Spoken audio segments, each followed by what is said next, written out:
जय हिंद दोस्तों। आज की इस वीडियो में हम पढ़ने वाले हैं जनहित, जो उत्तर प्रदेश पुलिस के लिए बहुत ही महत्वपूर्ण टॉपिक है। तो चलिए स्टार्ट करते हैं। पहला क्वेश्चन,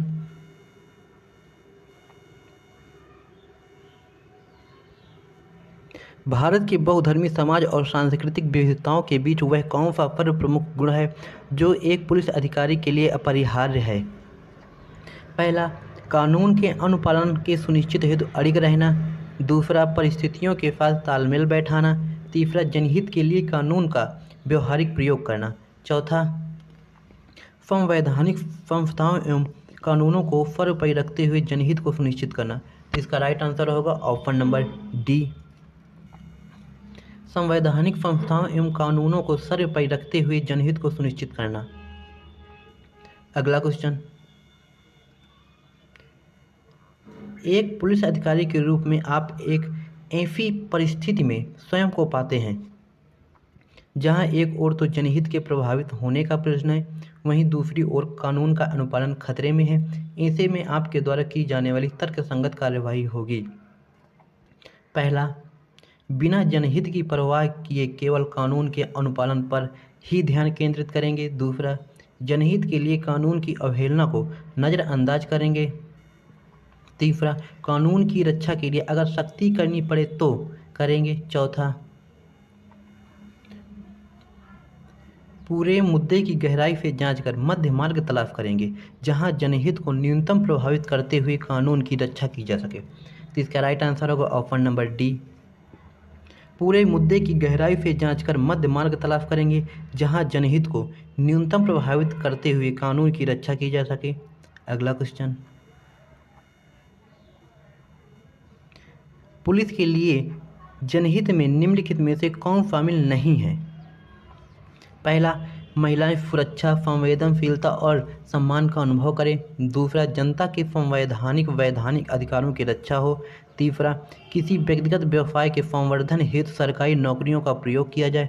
चौथा, धार्मिक और भाषाई अल्पसंख्यक सुरक्षित महसूस करें। तो इसका राइट आंसर होगा ऑप्शन नंबर सी, किसी व्यक्तिगत व्यवसाय के संवर्धन हेतु सरकारी नौकरी का प्रयोग किया जाए। अगला क्वेश्चन,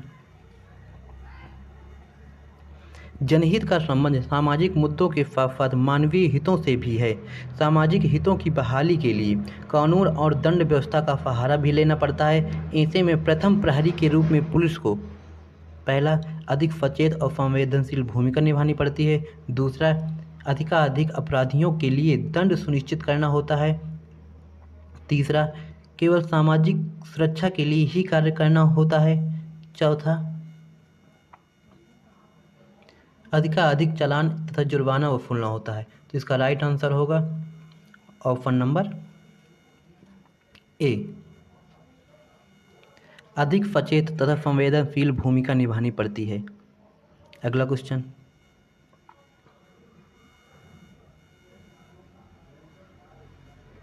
पुलिस की स्थापना का मुख्य उद्देश्य है। पहला, देश की आर्थिक समृद्धि को सुनिश्चित करना।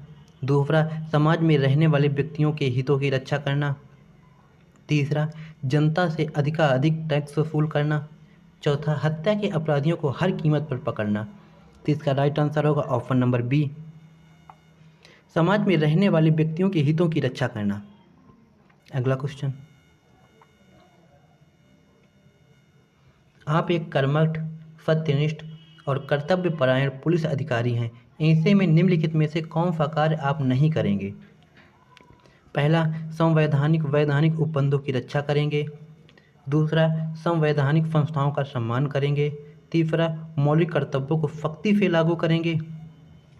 चौथा, नागरिकों के साथ साथ विदेशियों की भी रक्षा करेंगे। तो इसका राइट आंसर होगा ऑप्शन नंबर सी, मौलिक अधिकारों को सख्ती से लागू कराएंगे। अगला क्वेश्चन, न्यायालय द्वारा किसी व्यक्ति को बंदी बनाने वाले अधिकारियों को निम्नलिखित में से किसके अंतर्गत उस व्यक्ति को निश्चित तिथि तथा स्थान पर न्यायालय में उपस्थित कराने का आदेश दिया जाता है? पहला, अधिकार परीक्षा रिट। दूसरा, उत्प्रेषण रिट। तीसरा, बंदी प्रत्यक्षीकरण रिट। चौथा, परमादेश रिट। तो इसका राइट आंसर होगा ऑप्शन नंबर सी, बंदी प्रत्यक्षीकरण रेट। अगला क्वेश्चन, जनहित अथवा जन कल्याण के मुद्दे पर कोई भी नागरिक संविधान के किस अनुच्छेद के तहत सर्वोच्च न्यायालय में याचिका दायर करके न्याय प्राप्त कर सकता है? तो पहला अनुच्छेद 226, दूसरा अनुच्छेद 32, तीसरा अनुच्छेद 133, चौथा अनुच्छेद 68।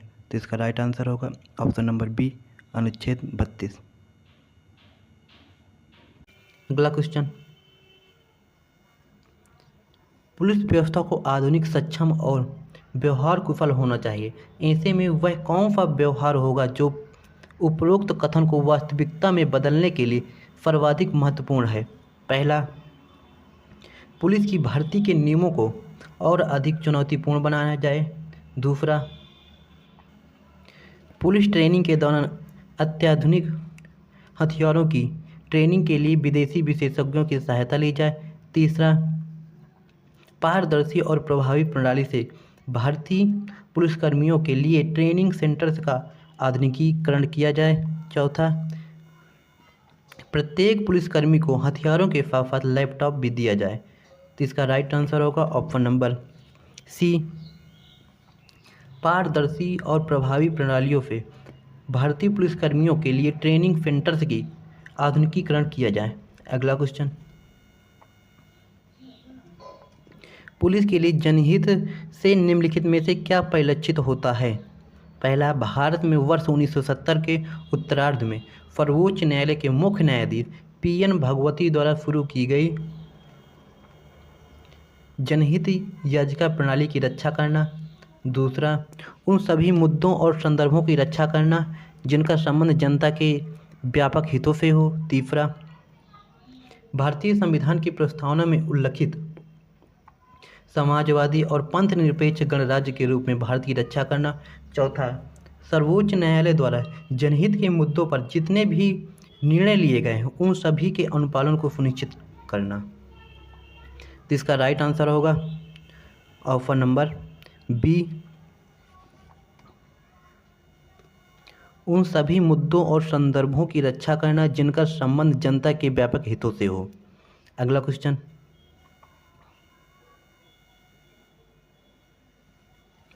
भारतीय संविधान के अनुच्छेद 246 के अंतर्गत पुलिस को राज्य सूची 7वीं अनुसूची में रखा गया है। इससे अभिप्राय है, पहला, प्रत्येक राज्य सरकार द्वारा अपने अपने राज्यों के पुलिस बलों को स्थापित करने के नियम बनाए जा सकते हैं। दूसरा, प्रत्येक राज्य सरकार द्वारा अपने अपने राज्यों के पुलिस बलों के लिए अनिवार्य रूप से कुछ नियम ऐसे बनाए होंगे जिससे वह दूसरे राज्य के पुलिस बलों से अलग दिख सकें। तीसरा, राज्य द्वारा संघ अनुदान के रूप में अपने पुलिस बलों के लिए केंद्र सरकार से फंड की प्राप्ति की जा सके। चौथा, उपरोक्त में से कोई नहीं। तो इसका राइट आंसर होगा ऑप्शन नंबर ए, प्रत्येक राज्य सरकार द्वारा अपने अपने राज्यों के पुलिस बलों को स्थापित करने के नियम बनाए जा सकें। अगला क्वेश्चन, जनहित के सामाजिक सिद्धांत से यह स्पष्ट होता है कि उत्पादक संगठनों पर नियंत्रण होना चाहिए ताकि बुनियादी सेवाओं और आवश्यकताओं वस्तुओं की उपलब्धता सुनिश्चित की जा सके। ऐसे में निम्नलिखित में से कौन सा कर्तव्य पुलिस का नहीं है? पहला, वस्तुओं एवं सेवाओं की कालाबाजारी पर रोक लगाना। दूसरा, गैर कानूनी तरीकों से की जाने वाली बिक्री पर रोक लगाना। तीसरा, आर्थिक नियमों को बनाकर स्थापित करना ताकि मनमानी न हो। चौथा, उत्पादकों के लिए भय मुक्त वातावरण सुनिश्चित करना। इसका राइट आंसर होगा ऑप्शन नंबर सी, आर्थिक नियमों को बनाकर स्थापित करना ताकि मनमानी ना हो। अगला क्वेश्चन, बहुधा यह देखा गया है कि देश के आर्थिक विकास से संबंधित निर्णयों में गरीबों, शोषितों तथा उपेक्षित समूह के हित प्रभावित हो जाते हैं। ऐसे में एक पुलिस अधिकारी के रूप में आपका कर्तव्य है, पहला, अपने कार्य और अधिकार क्षेत्र की सीमा पहचानते हुए कानून और व्यवस्था पर ध्यान केंद्रित रखें।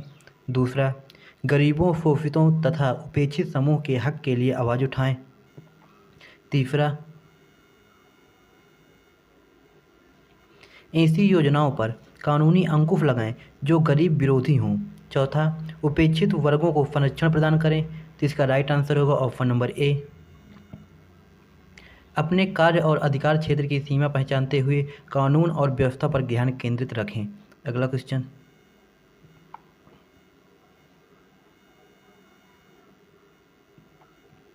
सार्वजनिक हित तथा निजी हितों की संघर्षात्मक स्थिति में समाज की वर्चस्वशील तबका निजी क्षेत्रों को आर्थिक महत्व देने लगता है, जिसके कारण सामाजिक विषमता की नींव पड़ती है। उपरोक्त परिस्थिति में एक पुलिस अधिकारी के रूप में आपका दायित्व है। पहला, समाज में फैली विषमता को दूर करने हेतु अभियान चलाएं। दूसरा, वर्चस्वशील तबके के लोगों को पकड़कर जेल में डाल दें। तीसरा, निजी हित साधने वालों पर ठोस कानूनी कार्रवाई करें। चौथा, परस्पर सामाजिक समन्वय स्थापित करते हुए कानूनों की रक्षा करें। तो इसका राइट आंसर होगा ऑप्शन नंबर डी, परस्पर सामाजिक समन्वय स्थापित करते हुए कानूनों की रक्षा करें। अगला क्वेश्चन, व्यक्तिगत हित और जनहित के बीच में क्या संबंध होता है? पहला, व्यक्तिवाचक हित और जनहित हमेशा परस्पर विरोधी होते हैं। दूसरा, व्यक्तिगत हित में वृद्धि होने से जनहित में कमी आ जाती है। तीसरा, जनहित व्यक्तिगत हित का व्युत्क्रमानुपाती होता है। चौथा, व्यक्तिगत हितों का संतुलन योग ही जनहित होता है। तो इसका राइट आंसर होगा ऑप्शन नंबर डी, व्यक्तिगत हितों का संतुलित योग ही जनहित होता है। अगला क्वेश्चन,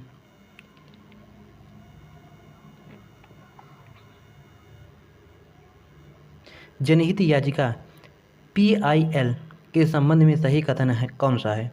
पहला, जनहित याचिका जनहित की पूर्ति के अनेक माध्यमों में से केवल एक माध्यम है। दूसरा, जनहित याचिका जनहित की पूर्ति का सबसे आसान माध्यम है। तीसरा, जनहित याचिका जनहित की पूर्ति का एकमात्र माध्यम है। चौथा, जनहित याचिका न्यायालयों के माध्यम से जनहित की पूर्ति का एकमात्र माध्यम है। तो इसका राइट आंसर होगा ऑप्शन नंबर ए, जनहित याचिका जनहित की पूर्ति के अनेक माध्यमों में से केवल एक माध्यम है। अगला क्वेश्चन, जनहित के संबंध में कौन सा कथन सही है? पहला, जनहित की पूर्ति केवल उच्चतम न्यायालय के माध्यम से ही संभव है। दूसरा, जनहित की पूर्ति करना पुलिस आरक्षी का कार्य नहीं है। तीसरा, जनहित की पूर्ति करना केवल राजनेताओं का कार्य है, पुलिस अधिकारियों का नहीं। चौथा, सभी नागरिक अपने मौलिक कर्तव्यों का पालन करें तो जनहित में वृद्धि होगी। तो इसका राइट आंसर होगा ऑप्शन नंबर डी, सभी नागरिक अपने मौलिक कर्तव्यों का पालन करें तो जनहित में वृद्धि होती है। अगला क्वेश्चन, पुलिस कर्मियों की प्रत्यक्ष जिम्मेदारी नहीं है जनता के संवैधानिक वैधानिक अधिकारों की रक्षा करना। दूसरा, जनता में पुलिस की छवि को लगातार बेहतर बनाते रहना। तीसरा, महिलाओं को सुरक्षित और सम्मानित महसूस कराना। चौथा, आर्थिक विकास होता रहे यह सुनिश्चित कराना। तो इसका राइट आंसर होगा ऑप्शन नंबर डी, आर्थिक विकास होता रहे यह सुनिश्चित कराना। अगला क्वेश्चन,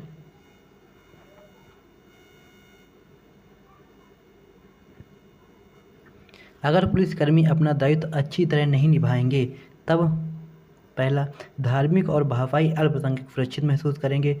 दूसरा, पुलिस प्रशासन कार्यकुशल और पारदर्शी बनेगा। तीसरा, जनता पुलिस से संपर्क स्थापित करने से डरेगी। चौथा, सामाजिक तत्व अपराध करने से डरेंगे। तो इसका राइट आंसर होगा ऑप्शन नंबर सी, जनता पुलिस से संपर्क स्थापित करने से डरेगी। अगला क्वेश्चन,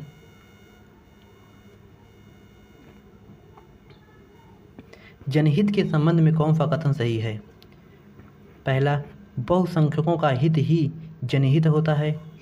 दूसरा, नौकरशाही ही जनहित का सबसे बेहतर समझती है। तीसरा नंबर, अल्पसंख्यकों के हितों का संरक्षण करने को उनका तुष्टीकरण कहा जाना चाहिए। चौथा नंबर, जनहित को लोकहित या सार्वजनिक हित भी कहा जा सकता है। तो इसका राइट आंसर होगा ऑप्शन नंबर डी। जनहित को लोकहित या सार्वजनिक हित भी कहा जा सकता है। अगला क्वेश्चन, आप एक पुलिस आरक्षी के रूप में तैनात हैं। एक दिन आपके एक कर्तव्यनिष्ठ उच्चाधिकारी से आपको निर्देश मिलता है कि उस दिन आपको लगातार 15 घंटे ड्यूटी करनी है और जनहित में ऐसा करना आवश्यक है। आप ऐसी परिस्थिति में क्या सोचेंगे? पहला, आप सोचेंगे कि आप तो एक आरक्षी मात्र हैं, आपके कुछ कहने से या ना करने से जनहित पर कोई असर नहीं पड़ेगा। दूसरा, आप सोचेंगे कि निश्चित रूप से आपके द्वारा निर्देशानुसार ड्यूटी किए जाने से जनहित की पूर्ति होगी। तीसरा, आप सोचेंगे कि जनहित की पूर्ति तो केवल उच्चाधिकारियों के द्वारा अपनी ड्यूटी किए जाने से ही होती है। चौथा, आप सोचेंगे कि जनहित की पूर्ति तो जनप्रतिनिधियों का कार्य है, एक पुलिसकर्मी का नहीं। तो इसका राइट आंसर होगा ऑप्शन नंबर बी। आप सोचेंगे कि निश्चित रूप से आपके द्वारा निर्देशानुसार ड्यूटी किए जाने से जनहित की पूर्ति होगी। अगला क्वेश्चन, निम्नलिखित में से किस प्रकार का कार्य व्यवहार करने से जनहित की पूर्ति होती है? पहला, एक पुलिसकर्मी द्वारा अपनी महिला सहकर्मियों के साथ लैंगिक रूप से संवेदनशील व्यवहार करने से। दूसरा, एक पुलिसकर्मी द्वारा निरंतर सीखकर अपने कौशल का विकास किए जाने से।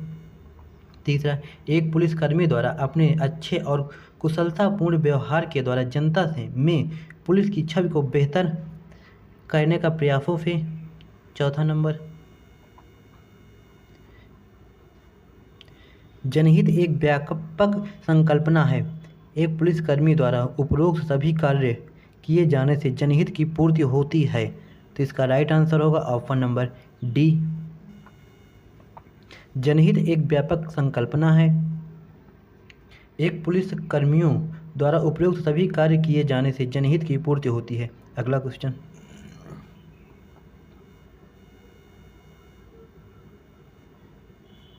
एक पुलिसकर्मी द्वारा जनहित को हानि पहुंचाई जाती है यदि वह पहला, संवैधानिक प्रावधानों और मूल्यों का उल्लंघन करता है। दूसरा, केंद्रीय स्तर के और राज्य स्तर के कानूनों का उल्लंघन करना है। तीसरा, विभागीय विनियमों का पालन नहीं करता है। चौथा, एक पुलिसकर्मी द्वारा जनहित को हानि पहुंचाई जाएगी तब वह उपरोक्त में से किन्हीं 2 अथवा 3 कार्य करता है। तो इसका राइट आंसर होगा ऑप्शन नंबर डी।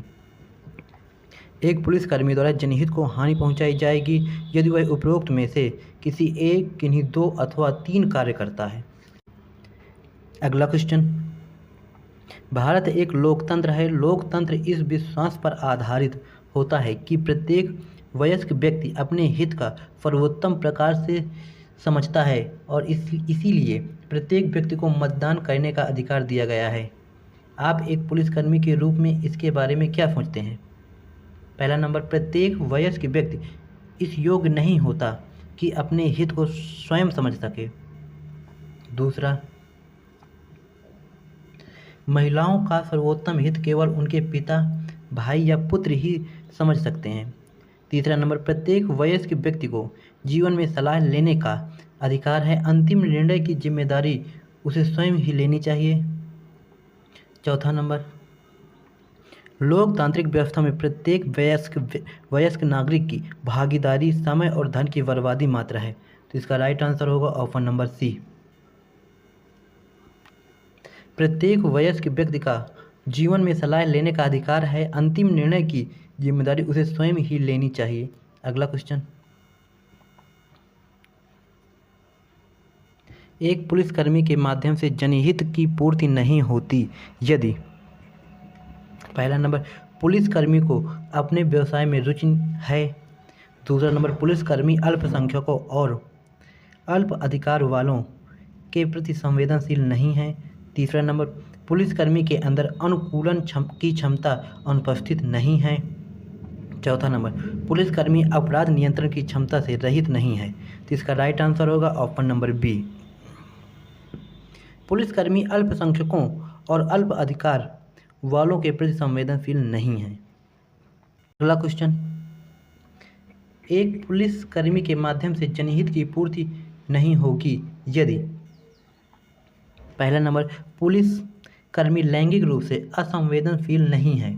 दूसरा नंबर, पुलिसकर्मी में जनहित को लेकर व्यापक और गूढ़ दृष्टिकोण का अभाव नहीं है। तीसरा नंबर, पुलिसकर्मी सांप्रदायिक सद्भाव को कानून और शांति व्यवस्था के लिए अनावश्यक मानता है। चौथा नंबर, पुलिसकर्मी साफ सुथरी पुलिस व्यवस्था की स्थापना करने में अपना योगदान देने में विश्वास करता है। इसका राइट आंसर होगा ऑप्शन नंबर सी। पुलिसकर्मी सांप्रदायिक सद्भाव को कानून और शांति व्यवस्था के लिए अनावश्यक मानता है। तो दोस्तों, आज का टॉपिक हमारा यहीं पर समाप्त होता है। मिलते हैं अगली वीडियो पर, तब तक के लिए जय हिंद जय भारत।